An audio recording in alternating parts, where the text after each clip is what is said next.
పల్నాడు జిల్లా వినుకొండ పోలీసులు చట్టాన్ని తుంగలో తొక్కారు. నిన్న సాయంత్రం పల్నాడు జిల్లా YSR Congress party social media ఉపాధ్యక్షుడు సన్నపనేని వెంకట్రావును పోలీసులు అదుపులోకి తీసుకున్నారు.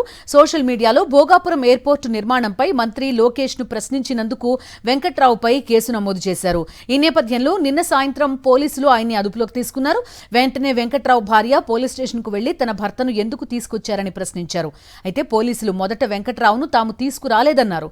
దీంతో తన భర్తను ఎవరూ కిడ్నాప్ చేశారు, కేసైనా తీసుకోండి అని ఆ ఫిర్యాదును కూడా వినుకొండ టౌన్ పోలీసులు తీసుకోలేదు. ఇవాళ ఉదయం వెంకట్రావు భార్య మళ్లీ వినుకొండ టౌన్ పోలీస్ స్టేషన్ కు వెళ్లి కంప్లైంట్ తీసుకోవాలని గట్టిగా నిలదీయడంతో పోలీసులు అసలు విషయం చెప్పారు. నేను ఈవినింగ్ 5 గంటలకు బయటికి వెళ్ళాను. 7ంటికి వస్తామని ఇంటికి రాలేదు. కాల్ చేస్తుంటే కాల్ కట్ చేస్తూ ఉన్నారు. అక్కడ ఉన్న వాళ్ళు మాకు ఎవరిని అడిగినా తెలియదు అన్నారు. తర్వాత 10 గంటలకు మాకు అక్కడ తెలిసిన వాళ్ళు ఎవరు వచ్చి తీసుకెళ్లారమ్మా అన్నారు. మేము 10 గంటలకు పోలీస్ స్టేషన్కి వచ్చి కంప్లైంట్ ఇవ్వడానికి వస్తే ఎవరు తీసుకోలేదు, ఇప్పుడు తీసుకోవమ్మా అన్నారు. ఇక్కడ ఉన్నారని అంటే మేము ఎవరిని తీసుకురాలేదమ్మా అన్నారు. మార్నింగ్ టైంలో మళ్ళీ మేము 2 దాకా ఇక్కడే ఉండేళ్ళాం, 1 గంట దాకా. అయితే ఎవరు సమాధానం అడుగుతుంటే ఇప్పుడు కంప్లైంట్ తీసుకోమ్మా అన్నారు. 100 డైల్ చేసి చెప్పాము, కంప్లైంట్ ఇచ్చాము. కానీ ఇప్పుడు తీసుకోమ్మా, రేపు పొద్దున్న రండి అన్నారు. ఇంక వాళ్ళు మార్నింగ్ ఇప్పుడు వస్తే సిఐ గారు నేను బయట కూర్చోండి పిలిపించి అమ్మ మీ వారిని ఇలా అరెస్ట్ చేసామమ్మా అని చెప్పారు. అదేంటి సార్ 7 గంటల నుంచి కనపట్లేదంటే మీ దాంట్లో ఏమో 2 గంటలు కానీ అరెస్ట్ చేసామని చెప్పారు మాకు. రాత్రి 7 గంటల నుంచి కనపట్లేదు సార్ అంటే నాకు తెలియదమ్మా, మేము అరెస్ట్ చేసింది ఇప్పుడే, మీకు ఇప్పుడు ఇంటిమేషన్ ఇస్తున్నట్టుగా మీరు సైన్ చేసుకున్నమ్మా, మీకు ఇస్తున్నామని సైన్ చేయించారన్న చేత ఇప్పుడు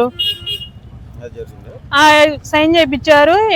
సార్ మా వారిని కలవని సార్ అంటేనేమో మీరు డైరెక్ట్ కోర్టులో చూసుకున్నమ్మా, కోర్టుకి పెట్టామన్నారండి.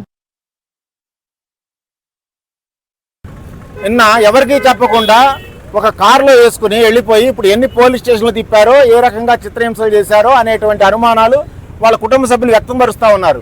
ఇంతవరకు ఆ వ్యక్తితోటి మాట్లాడనివ్వలేదు అంటే, ఎలవ్ చేయట్లేదు అంటే ఇది చాలా అనుమానాలకి తావిస్తూ ఉంది. పోలీసు వారు కనీసం వాళ్ళ స్టేషన్ దగ్గరికి రావడానికి ఒప్పుకోవట్లేదు, లోపలికి వెళ్ళి మాట్లాడటానికి ఒప్పుకోవట్లేదు, వాళ్ళ కుటుంబ సభ్యులను కూడా అలవ్ చేయట్లేదు. ఇది పూర్తిగా చట్ట వ్యతిరేక చర్య. దీని మీద ఖచ్చితంగా చర్య తీసుకుంటాం, మేము లీగల్గా కూడా ప్రొసీడ్ అవుతాం. ఇవాళ ఈ సందర్భంగా మేము అడుగుతా ఉన్నాం చంద్రబాబు నాయుడు గారిని, స్థానికంగా ఉన్న ఆంజనేయులు గారిని, అట్లానే లోకేష్ బాబును కూడా నేరాలు చేస్తే నేరాలకు సంబంధించినటువంటి చర్యలు తీసుకోవాలి ఎవరైనా సరే. అంతేగాని ఇట్లా అర్ధరాత్రి పూట అపరాత్రి పూట కుటుంబ సభ్యులందరినీ కూడా భయాందోళనకు గురి చేసే విధంగా తీసుకువెళ్ళటం, ఏ స్టేషన్లో ఉన్నాడో తెలియజెప్పకుండా ఉండటం ఇది జవాబుదారీతనం కాదు. ఇది వైఎస్ఆర్సీపీ కార్యకర్తల్ని బెదిరించడం కోసం మీరు చేస్తున్నటువంటి చర్య. మరిన్ని అప్డేట్స్ కోసం ఛానల్ ను సబ్స్క్రైబ్ చేయండి. నోటిఫికేషన్స్ కోసం బెల్ ఐకాన్ పై క్లిక్ చేయండి.